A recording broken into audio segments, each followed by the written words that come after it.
Welcome to my channel Verma study 2020 बुकलाना। कल नई शिक्षा नीति 2020 जारी हुआ, जिसके कुछ महत्वपूर्ण बिंदु निम्नलिखित हैं। नई राष्ट्रीय शिक्षा नीति 2020 कल कैबिनेट मंत्रिमंडल ने जारी दिया। 34 साल बाद शिक्षा नीति में बदलाव हुआ है, अर्थात इससे पहले जो शिक्षा नीति बनी थी 1986 में बनी थी। केंद्रीय मानव संसाधन विकास मंत्री श्री रमेश पोखरियाल निशंक ने इस नई राष्ट्रीय शिक्षा नीति को जारी करते हुए कहा कि यह नीति भारत के निर्माण में मील का पत्थर साबित होगी। इस नीति पर देश के कोने कोने से राय ली गई है और इसमें सभी वर्गों के लोगों की राय को शामिल किया गया है। एक नई चीज़ इसमें कि मानव संसाधन मंत्रालय का नाम बदल करके अब शिक्षा मंत्रालय कर दिया गया है। तो जो कल जारी हुआ नई शिक्षा नीति 2020, उसके कुछ महत्वपूर्ण बिंदु यह है। सबसे महत्वपूर्ण बिंदु तो यह है कि नई शिक्षा नीति में 10+2 का जो फॉर्मेट था वो पूरी तरह ख़त्म कर दिया गया है। अब इसके जगह पर मतलब 10+2 को जगह पर 5+3+3+4 फॉर्मेट ढाला गया है।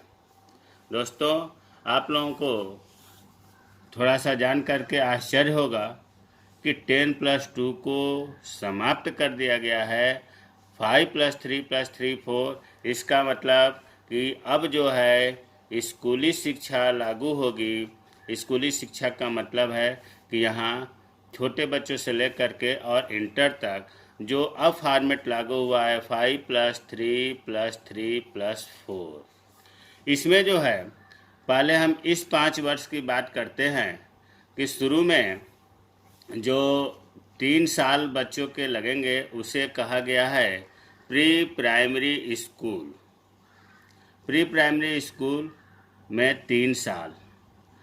अगर हम अपने विवेक से कहें तो जो शुरू में चलता था नर्सरी, लोअर केजी, अपर केजी, उसी को 3 साल प्री प्राइमरी स्कूल नाम दिया गया है।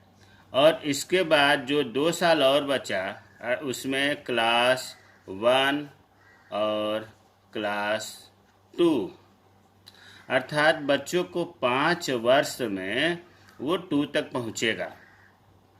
अब तो ये क्लियर हो गया होगा। अब आगे जो 3 साल है, इसीलिए 5+3=5 के बारे में बता दिया मैंने कि शुरू के 3 साल प्री प्राइमरी स्कूल और फिर उसके बाद 1 साल 1 में लगेगा, 1 साल 2 में लगेगा, 5 साल हो गया। अब 3 इयर्स जो आगे है, इसमें इसके आगे क्लास 3, 4, 5, ये 3 साल लगेंगे, क्लास 3, 4, 5।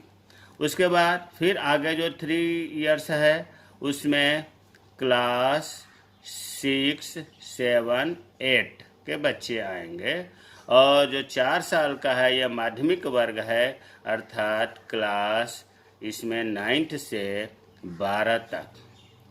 तो अब आप समझ गए होंगे कि प्री प्राइमरी स्कूल से लेकर के 12th तक का जो पहले 10+2 फॉर्मेट था उसे अब बदल करके 5+3+3+4 कर दिया गया है। अच्छा, क्लास 12th के बाद आगे की जो अगर पढ़ाई की बात करें तो जो पहले था कॉलेज की डिग्री 3 साल, अब भी 3 या 4 साल की होगी। कॉलेज की डिग्री 3 साल में पूरी होगी या 4 साल में पूरी होगी, ये अब क्लियर करें कि कब 3 साल में पूरी होगी, कब 4 साल में पूरी होगी। यानी कि ग्रेजुएशन, पहले हम 3 साल की बात करते हैं। ग्रेजुएशन के पहले साल पर स्टूडेंट को सर्टिफिकेट मिलेगा, दूसरे साल पर डिप्लोमा मिलेगा और तीसरे साल में डिग्री मिलेगी। ये चीज़ क्लियर हो गया। अगर 3 साल की डिग्री उन छात्रों के लिए है जो हायर एजुकेशन नहीं लेना चाहते, अर्थात 3 साल के बाद डिग्री लेने के बाद वो नौकरी करना चाहते हैं, आगे पढ़ना नहीं चाहते हैं, तो उनके लिए 3 साल की डिग्री होगी। लेकिन अगर कोई स्टूडेंट आगे हायर एजुकेशन एमए करना चाहता है, पीएचडी करना चाहता है, तो उसके लिए उन छात्रों के लिए 4 साल की डिग्री करनी होगी। 4 साल की डिग्री करने वाले स्टूडेंट को 1 साल में ही, देखिए बहुत महत्वपूर्ण पॉइंट है, अगर आगे की पढ़ाई करनी है, हायर एजुकेशन में पढ़ना है, तो 4 साल का डिग्री तो लेनी है, 1 साल में एमए हो जाएगा और एमए के बाद वो पीएचडी कर सकता है, एमफिल नहीं करना होगा। वैसे भी नई शिक्षा नीति 2020 के तहत एमफिल बंद कर दिया गया है। तो ये चीज़ क्लियर हो गया कि कब 3 साल का कोर्स करना है और कब 4 साल का कोर्स करना है। 4 साल का कोर्स तब करना होगा जब हायर एजुकेशन में स्टूडेंट को एडमिशन लेना होगा, रिसर्च करना होगा। अभी हमने बताया कि एमफिल करने, पीएचडी करने के लिए एमफिल नहीं ज़रूरी है, एमए के छात्र सीधे पीएचडी कर सकेंगे। अब आगे देखते हैं दोस्तों, क्लास 5 की तक 3 भाषा में पढ़ाया जाएगा। अब गवर्नमेंट का ये मानना है कि 8 साल तक के बच्चे जल्दी से भाषाओं को लर्न कर लेते हैं, इसलिए उनकी मातृभाषा में, स्थानीय भाषा में और राष्ट्रभाषा में क्लास 5 तक पढ़ाया जाएगा। 9वीं से 12वीं की बात करें तो अब 10वीं का बोर्ड समाप्त हो गया। 9वीं से 12वीं तक के बच्चों का सेमेस्टर में एग्ज़ाम होगा और केवल 12वीं क्लास के बच्चे बोर्ड परीक्षा देंगे। अगला जो महत्वपूर्ण बात है, स्कूलों में पहले जैसे आर्ट, कॉमर्स, साइंस इस तरह से स्ट्रीम बटे हुए थे, उनका पालन करना होता था। अब ऐसा नहीं है। कला हो, वाणिज्य हो, विज्ञान हो, स्ट्रीम का कठोर पालन नहीं करना होगा स्कूलों को। अब छात्र जो भी पाठ्यक्रम चाहे वो ले सकता है, मतलब एक सब्जेक्ट के तौर पर लिया जाएगा। अब इनको जो स्ट्रीम बांटा गया था वो चीज़ समाप्त कर दिया गया है। जो भी स्टूडेंट, जैसे मान लीजिए इंग्लिश सब्जेक्ट है तो इंग्लिश सब्जेक्ट लेकर वो पढ़ेगा।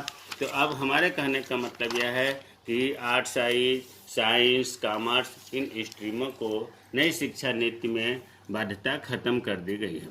नई शिक्षा नीति के मुताबिक 3 साल से 18 साल के बच्चों को शिक्षा का अधिकार कानून 2009 के अंदर लाया जाएगा।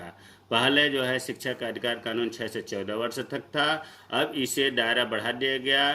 3 साल से 18 साल तक शिक्षा का अधिकार आरटीई कानून 2009 के नियम के तहत ये बच्चे आएंगे।